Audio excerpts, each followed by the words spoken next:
Bad cholesterol நம்ம உடலில் cholesterol எவ்வளோ இம்பார்ட்டண்ட்டான ஒரு விஷயம். ஆனால் ஒரு சிலர் நம்ம என்ன பண்ணுறோன்னா, இதை சாப்பிட்டா நமக்கு கொழுப்பு அதிகமாகிடும், வெயிட் கெயின் ஆகிடும், ஐயோ கொழுப்பே உடம்புல இருக்கக்கூடாது, கொழுப்பு சத்தே இருக்கக்கூடாது. இந்த ஜாயின்ஸில் நிறைய பேருக்கு ப்ராப்ளம் இருக்குது. மூட்டுக்களில் தேய்மானம், எலும்பு தேய்மானம் அப்படின்ற ஒரு விஷயம், ஆர்த்ரைட்டிஸ் அப்படின்ற பிரச்சனையோ, இல்லை நடக்கும்போது கழுக்குன்னு சவுண்ட் வருது, போனில் டீஹைட்ரேஷன் அப்படின்ற பிரச்சனை நிறைய மாதிரி தான். நம்ம உடலில் இந்த கொலஸ்ட்ரால் அப்படின்ற விஷயம் அளவுக்கு அதிகமாகும் பொழுது நமக்கு உடல் நல பிரச்சனைகளை உண்டாக்குது. இந்த கொலஸ்ட்ராலில் நிறைய டைப் மாதிரி எல்லா விஷயங்களுக்குமே கொழுப்பு சத்து ரொம்ப இம்பார்ட்டண்ட்.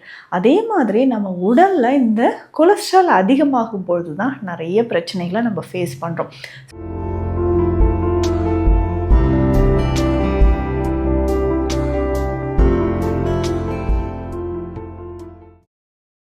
வரம் நேயர்களுக்கு வணக்கம். நான் doctor Nithya, Siddha physician. Bad cholesterol நம்ம உடலில் கொலஸ்ட்ரால் எவ்வளோ இம்பார்ட்டண்ட்டான ஒரு விஷயம். ஆனால் ஒரு சிலர் நம்ம என்ன பண்ணுறோன்னா, இதை சாப்பிட்டா நமக்கு கொழுப்பு அதிகமாகிடும், வெயிட் கெயின் ஆகிடும், ஐயோ கொழுப்பே உடம்புல இருக்கக்கூடாது, கொழுப்பு சத்தே இருக்கக்கூடாது அப்படின்னு நினைக்கிறோம். கொலஸ்ட்ராலை பொறுத்த வரைக்கும் நம்ம உடலில் நிறைய முக்கியமான பணிகளை செஞ்சிட்ருக்கு. நம்ம ஹார்ட் பீட்லேருந்து, லிவரோட ஃபங்க்ஷன்லேருந்து, டைஜஷன்லேருந்து, முக்கியமாக ஜாயின்ஸ். ஸோ நம்ம ஜாயின்ஸில் நிறைய பேருக்கு ப்ராப்ளம் இருக்குது. மூட்டுக்களில் தேய்மானம், எலும்பு தேய்மானம் அப்படின்ற ஒரு விஷயம், ஆர்த்ரைட்டிஸ் அப்படின்ற பிரச்சனையோ, இல்லை நடக்கும்போது கழுக்குன்னு சவுண்ட் வருது, போனில் டீஹைட்ரேஷன் அப்படின்ற பிரச்சனை நிறைய பேருக்கு இருக்கும். ஸோ இந்த மாதிரி முக்கியமான விஷயங்களுக்கு நம்ம உடலில் கொலஸ்ட்ரால், அதாவது ஃபேட் ரொம்ப ரொம்ப இம்பார்ட்டண்ட். எந்த ஒரு விஷயமே நம்ம உடலில் பொறுத்த வரைக்கும் அதிகமானாலும் குறைந்தாலும் அது நோய் நிலையை உண்டாக்குது. அந்த மாதிரி தான் நம்ம உடலில் இந்த கொலஸ்ட்ரால் அப்படின்ற விஷயம் அளவுக்கு அதிகமாகும் பொழுது நமக்கு உடல் நல பிரச்சனைகளை உண்டாக்குது. இந்த கொலஸ்ட்ராலில் நிறைய டைப்ஸ் இருக்குது. ட்ரைக்ளிசரைட்ஸ் நம்ம சொல்கிறோம், எல்டிஎல் சொல்கிறோம், ஹெச்டிஎல் சொல்கிறோம், விஎல்டிஎல் சொல்கிறோம். ஸோ இந்த மாதிரி ஒவ்வொன்றும் ஒவ்வொரு முக்கியமான விஷயங்களை நம்ம உடலில் செஞ்சிட்ருக்கு.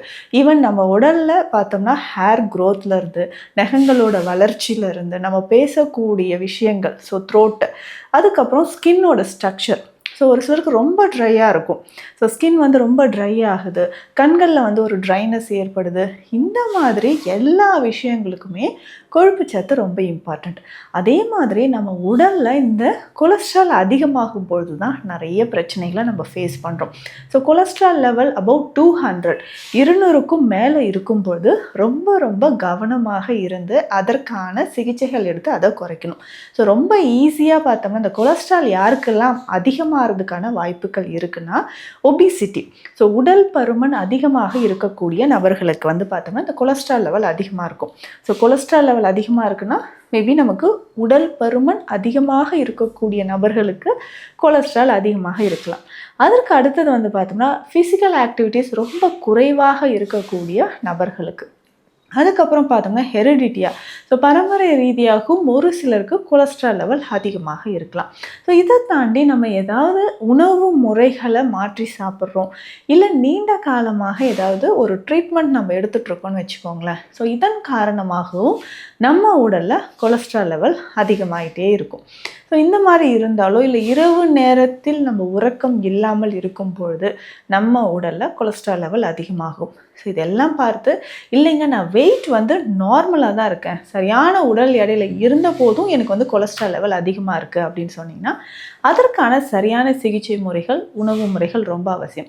இதில் நம்ம ரொம்ப பயப்பட வேண்டிய ஒரு விஷயம் அப்படின்னா பேட் கொலஸ்ட்ரால் அப்படின்னு சொல்கிற ஒரு விஷயம். ஸோ இன்றைக்கு காலகட்டத்தில் ரிப்போர்ட்ஸ் பார்க்கும்போதே நிறைய பேருக்கு இந்த பிரச்சனை இருக்குது. அதாவது எல்டிஎல் அப்படின்னு சொல்கிற ஒரு பிரச்சனை. ஸோ இந்த லோ டென்சிட்டி லிப்போப்ரோட்டீன் தான் நம்ம இதயம் தொடர்பான பிரச்சனைகள்லேருந்து, கல்லீரல் தொடர்பான பிரச்சனைகள், அதுக்கப்புறம் இரத்த நாளங்களில் அடைப்பு ஏற்படுறது, இந்த மாதிரி பிரச்சனைகளை உருவாக்குது.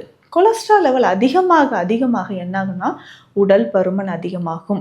ஸோ இந்த கொலஸ்ட்ரால் லெவல் அதிகமாயிட்டு உடல் பருமன் அதிகமானால் உடலோட அமைப்பே நமக்கு ரொம்ப மாற்றம் தெரியுதுன்னு சொல்லலாம்.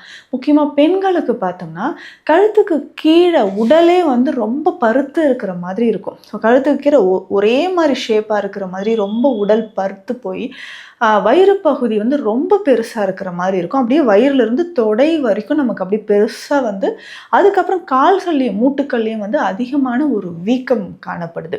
ஸோ அப்போ கால் பாதம் வந்து பார்த்தோம்னா ரொம்ப சின்னதாக, உடல் வந்து ரொம்ப பருத்து. ஸோ இவ்வளோ வெயிட்டை வந்து இந்த பாதம் தாங்கணுமா அப்படின்னு சொல்கிற மாதிரியான ஒரு விஷயம். உடல் பருமன், உடல் வந்து ரொம்ப பெருத்து இருக்கும்.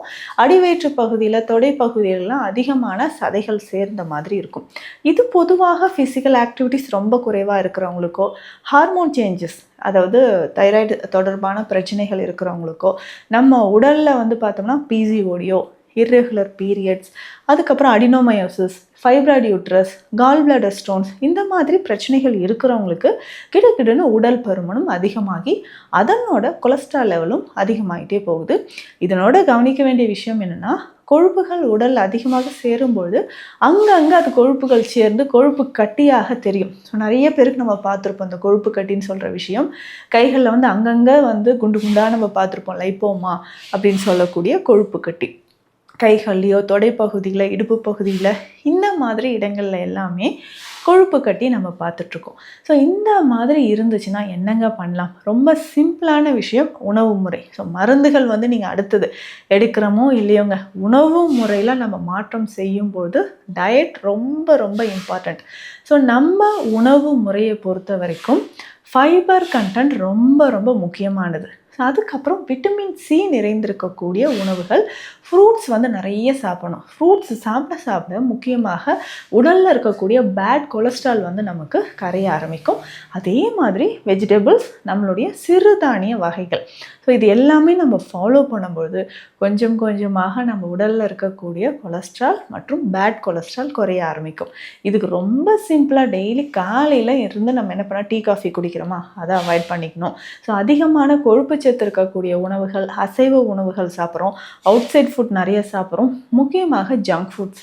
ஸோ இந்த மாதிரியான ஒரு உணவு முறை, இரவு நேரத்தில் கண் விழித்து லேட் நைட்டில் சாப்பிட்றது, இந்த மாதிரியான உணவு முறைகள் நம்மளுடைய லைஃப் ஸ்டைல்ஸை கண்டிப்பாக மாற்றம் செய்யணும். மாற்றம் செய்த பிறகு கொஞ்சம் கொஞ்சமாக ஃபிசிக்கல் எக்ஸசைஸ், இன்றைக்கே நான் போய் ஜிம் ஜாயின் பண்ணிவிட்டு கொஞ்சம் கொஞ்சமாக நான் வந்து வெயிட் லாஸ் பண்ணிக்கிறேன் அப்படின்னு நினச்சிங்கன்னா, ஸோ ஒரு சிலர் என்ன ஜிம்மில் போயிட்டு ஒர்க் அவுட்ஸ் பண்ணி அதுக்கப்புறம் வெயிட் லாஸ் பண்ணணும் இல்லை, சிம்பிள் எக்ஸசைஸ் வீட்டில் நம்ம ஃபாலோ பண்ணாலே, முக்கியமாக பெண்கள் so simple exercise and yoga பயிற்சிகளை ஃபாலோ பண்ணாலே நம்ம உடலில் இருக்கக்கூடிய கொலஸ்ட்ரால் லெவல் குறைய ஆரம்பிக்கும். ஆனால் இப்போ நம்மளுடைய உடல் எடை ஒரு 80 கிலோவுக்கு மேலே, அபவ் 80 kgs இருக்கிறோன்னா, உடல் எடை கொஞ்சம் கொஞ்சமாக குறையிறதுக்கு 5லிருந்து 6 மாதங்கள் ஆகும். ஒரு மாதத்திற்கு 3 கிலோ வரைக்கும் நம்ம குறைக்கலாம். ஸோ அந்த மாதிரி நம்ம வெயிட் லாஸ் பண்ணால் தான் அது வந்து ஒரு ஹெல்த்தியான ஒரு வெயிட் லாஸாக இருக்கும் அப்படின்னு சொல்லலாம்.